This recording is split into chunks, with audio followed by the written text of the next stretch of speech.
Hey guys, welcome to Tutorials by David, and in this video we'll be having a quick review of the Hatch Restore 3. The Hatch Restore in 2025 or 2026 upgrade that finally solves the biggest complaint of its predecessors, phone dependency.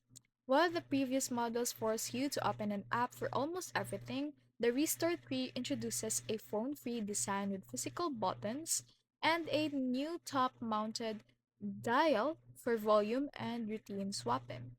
It still features the iconic sunrise alarm, new that mimics a natural dawn, but the audio architect has been completely re-engineered for deeper bass and clearer sound.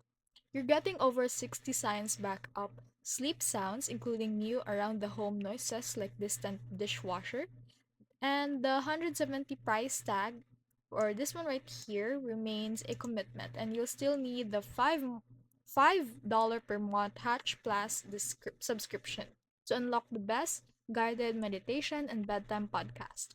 However, with its chic mesh design and improved brightness, it's currently the gold standard for anyone trying to kick their phone out of the bedroom without sacrificing a smart morning routine.